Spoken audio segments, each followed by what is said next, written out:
बिस्मिल्लाहिर्रहमानिर्रहीम अस्सलाम वालेकुम। तहरीक इंसाफ और इस्टेब्लिशमेंट के मामलात इस वक्त बगैर बंद गली में हैं, लेकिन इसके बावजूद रास्ता निकालने की कोशिश हो रही है। गुज़श्ता रोज़ अली अमीन गंडापुर की आर्मी चीफ से SIFC इजलास के अंदर एक मुख्तसर मुलाकात हुई है और इस मुलाकात का पहला नतीजा आया है। इसकी तफसील इस वीडियो में आपके सामने रखनी है।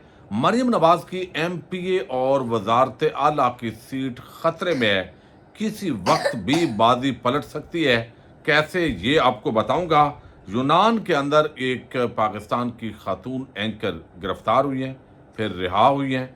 असल ये कहानी क्या थी, इसकी कुछ तफसील आपके सामने रखनी है। डॉक्टर यास्मीन राशिद से हस्पताल के अंदर जो है वो एक शख्सियत ने मुलाकात की है और इस मुलाकात के बाद जो है वो पुलिस की दौड़ें लगी हैं। ज़बरदस्ती उनको हॉस्पिटल से डिस्चार्ज करने की इतलात हैं।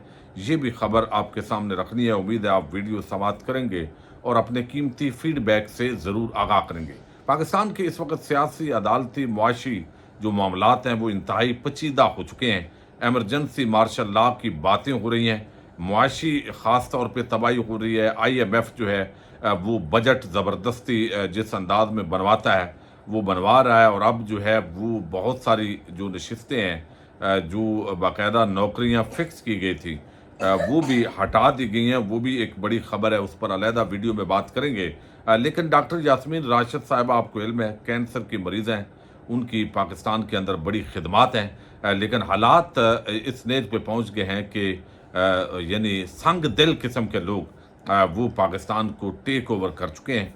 और उसके अंदर जो है वो अब ये एक ख़बर आई है, शाकिर महमूद आवान है, ये कोर्ट रिपोर्टर हैं लाहौर से। उन्होंने बताया कि डॉक्टर यास्मीन राशिद को सर्विस अस्पताल में ज़बरदस्ती डिस्चार्ज कर दिया गया है। ज़राए बताते हैं कि डॉक्टर यास्मीन राशिद को डिस्चार्ज करवाने के लिए DIG खुद अस्पताल पहुंचे, काफ़ी उदम मचाया, यानी उदम मचाना आपको इल्म है किसको कहते हैं, और डॉक्टर से ज़बरदस्ती डिस्चार्ज करवाकर जेल मुंतकिल किया। यानी डॉक्टर्स ये चाह रहे थे कि उनका मामला संगीन है, उनको अभी हम डिस्चार्ज नहीं करना चाहते, उनको हमें अभी इलाज करना है। लेकिन वो कहते हैं कि उनका दावा है कि जो उनके ज़राए हैं शाकिर अवान के, कि ज़बरदस्ती जो है उनको अस्पताल से डिस्चार्ज करवाया गया। डॉक्टर्स बार बार कहते रहे कि अभी डिस्चार्ज करना ख़तरे से खाली नहीं है, लेकिन DIG ने एक ना सुनी। अब ये सब कुछ हुआ क्यों, ये सबसे आम सवाल है। तो इसकी वजह ये बताई जा रही है कि रात को एक आम सहाफ़ी हैं, उन्होंने तीमारदारी करने के लिए वो डॉक्टर यास्मीन राशिद के पास आए और काफ़ी ख़बरें साथ लेकर गए। वो सहाफ़ी मेरे अच्छे दोस्त हैं, जल्द उनका व्लॉग आ सकता है। बाकी तफसीलात अगर वो अपनी ज़बानी बयान करेंगे तो यकीनन ये अच्छा होगा। आप अंदाज़ा कर लें, एक खातून है, बूढ़ी है, ठीक है, वो इमरान खान की पार्टी के साथ, उसके नज़रिए के साथ खड़ी है, लेकिन आपकी माएँ, बहनें, बेटियाँ हैं। तो इस सतह पे जब आप गिर जाएंगे तो फिर आवाम की नज़रों से भी गिर जाएंगे। फिर आप सोशल मीडिया पे पाबंदियाँ लगाएं, आप सारे डिजिटल राइट्स जो है, डिजिटल जितने काम कर रहे हैं लोग, उनको उठाएं, धमकियाँ दें, इलेक्ट्रॉनिक मीडिया को आप मैनेज करें। तो जब कौम की नज़रों से कोई गिर जाता है तो फिर वो नहीं उठ सकता। और गिरता क्यों है? इस तरह की जो गलीज़ और घटिया हरकतें हैं उनकी वजह से। अच्छा, अब दूसरी तरफ जो है वो एक मामला है और वो 2 दिन से चल रहा है और एक खातून है और ये खातून एंकर हैं और ये यूनान के अंदर गिरफ्तार हुई।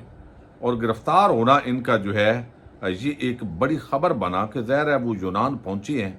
वैसे तो वो एथलीट भी हैं, दौड़ लगाती हैं, लेकिन वो अपने जो है वो कोच के साथ वो गई और वहाँ पे उनको गिरफ़्तार कर लिया गया। और बड़े ख़दशात थे कि आखिर कोई मनशियात का मामला है या कोई और सेंसिटिव मामला है। ऐसे एक लीगल वीज़े पे जाने वाली जो शख्सियत है उनको क्यों गिरफ़्तार किया जाएगा? और फिर उनको रिहा भी कर दिया गया, चूँकि पाकिस्तान का जो सफारत खाना मुतहरक हुआ, कौंसलर रसाई मांगी गई और फिर मामला जो है वो ये खुला है। अब उसके अंदर कोई तशवीश की बात नहीं थी, बल्कि ये मोना खान जो है वो मैराथन रनर है, मोना खान, उनकी गिरफ्तारी का मामला उठाया गया। कौंसलर जो है वो रसाई मांगने की दरख्वास्त यूनान की हुकूमत ने उसको कबूल किया और दफ्तर ख़ारजा की जो तर्जमान मुमताज़ ज़ारा, انہوں نے بتایا ہے کہ جس میں کہا گیا کہ پاکستانی سفارت خانے نے مونا خان کی گرفتاری کا معاملہ یونانی حکام کے سامنے اٹھایا، اور پھر جو معاملہ یہ تھا کہ جب وہ ہائیکنگ کے دوران یونان میں پاکستان کا پرچم اور کلمے والا پرچم لہرانے پر انہیں گرفتار کر دیا گیا۔ یعنی ان کے کوچ محمد یوسف نے گرفتاری کی تصدیق کرتے ہوئے بتایا کہ پولیس نے مونا خان کا فون بھی اپنے قبضے میں لے لیا ہے۔ تو ایک ان کی مبینہ آڈیو لیک بھی سامنے آئی جس میں مونا خان کا کہنا تھا کہ یونان میں ایک موقع پر تمام ہائیکرز جمع تھے، اور جب میں نے پاکستان کا پرچم نکالا تو پولیس نے مجھے حراست میں لیا اور پوچھا کہ آپ یہ پرچم لہرائیں گی؟ تو میں نے جواب دیا بالکل میں اپنا پرچم لہراؤں گے، جس کے بعد یونان پولیس نے مجھ سے جو ہے وہ بدسلوکی کی۔ اچھا، اب یہ جو معاملہ ہے یہ تو اتنا تھا، اور پھر ان کو رہا بھی کر دیا گیا۔ بالآخر یہ معاملہ اتنا بڑا نہیں تھا، لیکن آج جو ہے وہ بڑی ڈیولپمنٹ یہ ہے اس وقت کہ مریم نواز کی جو سیٹ ہے وہ خطرے میں ہے، چونکہ اس وقت سارے ایک ڈیل کے تحت یہ پورا سسٹم بظاہر چل رہا ہے، اور وہ ڈیل آپ کو علم ہے، عمران خان کا بغض، نفرت، مخالفت، تحریک انصاف ختم شد، اور وہ سارے بیانیے آپ ذرا آج 2 سال پہلے کے وہ بیانیے نکالیے، ایک ایک بیان، چند ایک اینکرز ہیں، وہ خواتین بھی ہیں مرد بھی ہیں، ان کے وہ نکالیے۔ اب ہو ہی نہیں سکتا، اب ختم شد ہے، اب یہ ہے، لیکن عمران خان کو عوام نے پلس کیا ہے۔ اب اس بات کو تسلیم کر لیا گیا ہے، یعنی رانا ثناء اللہ جیسے لوگ، وہ ہم آگے چل کر بات کریں گے۔ اب مریم نواز جو ہے ان کی سیٹ اس وقت ڈیل کے نتیجے میں قائم ہے، یہ دعویٰ کیا جاتا ہے تحریک انصاف کی طرف سے۔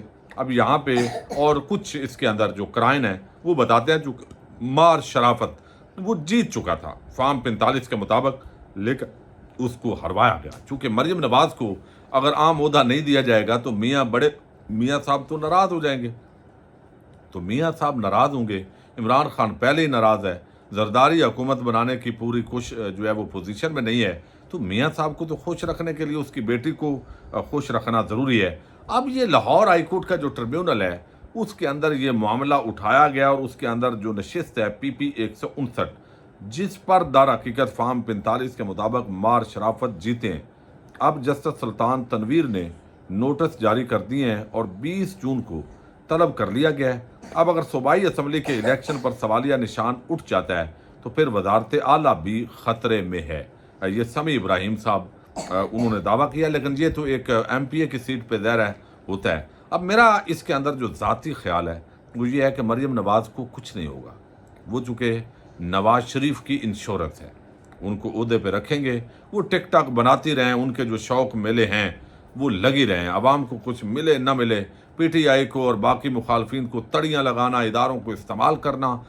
اس وقت رشوت کا بازار گرم ہے، ہر ادارہ تباہ حالی ہے، لیکن وہ ہر جو بھی کام ہے پیسہ ٹیکس پیئر کا ہے، عوام کا پیسہ ہے، اور اس پہ نواز شریف کی تختی لگا کے منصوبے نواز شریف کے نام سے بنانا، یہ ان کا اصل جو ہے وہ کارنامہ ہے۔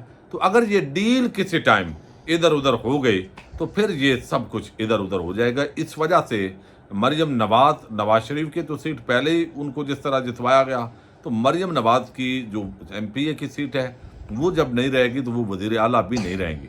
لیکن دوسری طرف یہ جو جسٹس جو سلطان ہیں تنویر صاحب، یہ میرا خیال ہے کوئی ایسا کام نہیں کریں گے جو مریم نواز کی سیٹ کو خطرے میں ڈالے، کیونکہ اس وقت جو ٹریبیونلز ہیں لاہور ہائی کورٹ کے باقی، اب اگر معاملہ ان کی طرف جائے تو یہ زیادہ جو ہے وہ عام ہو سکتا ہے۔ اچھا، اب دوسری طرف جو ہے وہ اس وقت جو معاملات ہیں اسٹیبلشمنٹ اور تحریک انصاف کے مابین، اس وقت جو ہے وہ آپ کو علم ہے خرابی کی طرف ہے، پوائنٹ آف نو ریٹرن پہ ہیں یہ ساری چیزیں۔ اب یہاں پہ دیکھیے، یہ ساری چیزیں ہو کے بھی یہ بات تو تسلیم کر لی گئی ہے کہ تحریک انصاف اور عمران خان کو مائنس نہیں کیا جا سکتا۔ آپ دیکھیں بڑی تبدیلی آئی ہے، اور یہ گنڈا پور صاحب کی ملاقات مختصر بے شک ہوئی ہے SIFC کے اندر، حوصلہ افزا، اس کے بعد ان کا بیان دینا، اور پھر جو ہے وہ کل ایک طویل ملاقات شہباز شریف کے ساتھ بھی جو ہے وہ army chief general Asim Munir کی ہوئی ہے۔ اب اس وقت اس کو ایک تو اس تناظر میں لیا جا رہا ہے، یقیناً جو اس وقت اسلام آباد ہائی کورٹ کے اندر یا سپریم کورٹ آف پاکستان میں جو ماحول ہے، اسٹیبلشمنٹ جس طرح کٹہرے میں ہے، اور ججز کے جو الزامات ہیں اب کس طریقے سے वो सेक्टर कमांडर्स को तलब किया गया है, एजेंसीज को बुला दिया गया है कि तुम्हारा काम क्या है, और ये काम उनको बताना चाहिए। ये कोई हर काम जो है ना खुफिया कह के जान नहीं छुड़ाई जा सकती। और मैं आपके सामने ना एक किताब है जुल्फ़िकार अली भुट्टो की, जिसमें उन्होंने कहा कि अगर मुझे कत्ल कर दिया गया, वो बड़ी आम किताब है, और मैं जब उसका मुताला कर रहा था तो आज मैंने दोबारा शुरू किया है, तो अंदाज़ा होता है कि जुल्फ़िकार अली भुट्टो और आज का इमरान खान और इस्टेब्लिशमेंट के जो ताल्लुकात हैं, ये बड़ा कुछ सिमिलैरिटीज़ हैं उसके अंदर बड़ी। अच्छा, अल्लाह करे अंजाम उस तरह का ना हो। अच्छा, अब यहाँ पे जो है वो आप राना सनाउल्लाह के बयानात देखें कि देखें जी नवाज शरीफ अगर कहेगा तो वो आगे से कहेगा, और ऐसा वो बयान था राना सनाउल्लाह का कि भाई हम अगर मैंडेट दें तो हम ये जेल में डाल देगा, तो हम ये तो नहीं करेंगे। फिर ऐसे ही है कि ख्वाजा सराय जाने और ये जाने, यानी वो ऐसे लग रहा था कि जैसे इस्टेब्लिशमेंट को ख्वाजा सराय भी कह रहे हैं और दूसरी तरफ इमरान खान को भी कह रहे हैं यार ये सीटें तो बात छोड़ें लेकिन कोई बातचीत तो करें। लाजमी बात है, बातचीत का मतलब ये है कि 6 महीने 8 महीने बाद हम इलेक्शन एक सेफ जो पैसेज है वो ऐसा हो कि हमें भी शिकस्त ना लगे और आपको भी शिकस्त ना लगे, तो फिर वो दरमियाना जो रास्ता है वो निकाला जाता है। तो राना सनाउल्लाह के बयानात के अंदर इतनी बड़ी तब्दीली कि अब वो कहते हैं जी मैं अब इमरान खान को एक सियासी हकीकत है, पहले वो कहते थे ये सियासी दहशत गर्दों का जत्था है, इनसे बात हो नहीं सकती, अब इतनी बड़ी तब्दीली। लेकिन इससे भी बड़ी तब्दीली एक साफ़ी हैं या आजकल तो वो रावी हैं, यानी रावी के रावी हैं। अब वो जो रावी के रावी हैं उनके मतलब ख्यालात के अंदर बड़ी तब्दीली आई है। वो कहते हैं मैं मुखालफत करता रहूँ तो इमरान खान का सपोर्टर उसको नहीं छोड़ेगा। वो कहता है हत्ता के सारे एंकर्स मिलकर जो है वो इमरान खान और तहरीक इंसाफ के खिलाफ लगे रहें तो ये फिर भी इमरान खान का सपोर्टर उसके साथ भाई खड़ा है। ये हैं हसन अय्यूब, आपको इल्म है ये रावी के रावी हैं, जो बताते हैं कि इस वक्त ये मंसूबा बन गया है, इसके ज़रिए कहलवाया जाता है कि अब भाई कोई बच नहीं सकता, कोई ये नहीं, धमकियाँ मिलती हैं। अब वो सारी चीज़ें जो आवाम के अंदर आती हैं, अब वो भी कह रहा है इतनी बड़ी तब्दीली कि भाई ये मुज़ाकरात थोड़ा सा एक कदम इमरान खान को पीछे हटना चाहिए। जो बंदा, यानी आप अंदाज़ा करें कि वो लोग जिनको उर्फ़ आम के अंदर टाउट समझा जाता है, यानी वो पहले तो कह रहे थे गुंजाइश ही कोई नहीं है, ये हो ही नहीं सकता, अब तो मुल्क के अंदर ये ख़त्म शुद्ध हैं। अब वो कह रहे हैं यार इमरान खान अल्लाह दा वास्ता थोड़ा सा पीछे यार एक कदम हटें ताकि मामलात जो है वो आगे बढ़ें। यकीनी तौर पर मामलात आगे बढ़ने चाहिए। अब दूसरी तरफ आप देखिए, और ये गंडापुर की मुलाकात और ये सारे जो हालात वाक़यात हैं, इसको इस तनाज़र के अंदर देखना चाहिए। हाँ, ये आप कह सकते हैं आखिर तक ना इमरान खान हार मानेगा ना एस्टेब्लिशमेंट हार मानेगी। वो कहेंगे कि हम 9 मई वालों को मंतकी अंजाम तक पहुँचाएँगे। इमरान खान कहेगा कि आपको माफ़ी मांगनी पड़ेगी। रऊफ़ हसन ने कल भी कहा कि माफ़ी नहीं माफ़ियाँ मांगनी पड़ेंगी, हम नहीं मांगेंगे, उनको मांगनी पड़ेंगी, क्योंकि जुल्म तो हमारे साथ हुआ है, ज़्यादती हमारे साथ हुई है और माफ़ी भी हम मांगे। तो ये सारी बातें जो है एक बहुत आम मामलात हैं। ये अभी ये बजट है, बजट की अनाउंसमेंट होगी। अब मसला एक जगह पे फंसा हुआ है कि अगर इमरान खान को मैंडेट वापस करें या नए इंतखाबात की तरफ बढ़ें तो इमरान खान किसके साथ क्या करेगा। ये इसका जो इशारा है वो राना सनाउल्लाह ने भी दिया है कि भाई फिर हमें आप जेलों में डालोगे, हम तो इस तरह मैंडेट नहीं देंगे। तो ये सारी जो चीज़ें हैं वो यकीनी तौर पर इस तरफ इजहार ज़रूर कर रही हैं कि वो जो कभी इमरान खान को मानते नहीं थे अब वो मान रहे हैं, वो तस्लीम कर रहे हैं कि इमरान खान नाकाबिल शिकस्त है, उसको मैनेज किए बगैर, उसको मनाए बगैर मुल्क आगे बढ़ नहीं सकता। चूँकि अवाम की अक्सरियत, उनको भी पता है बगैर ना माने 70% लोग जिसके साथ खड़े हैं, 30% बाकी सारे जमा और माइनस करके वो सारे बनते हैं, उसके अंदर इदारे और सारा मिला मिलू के, तो 30% अगर 70% पर हुकूमत करेगा तो अल्टीमेटली उसका जो रिज़ल्ट है तो वो क्या निकलेगा।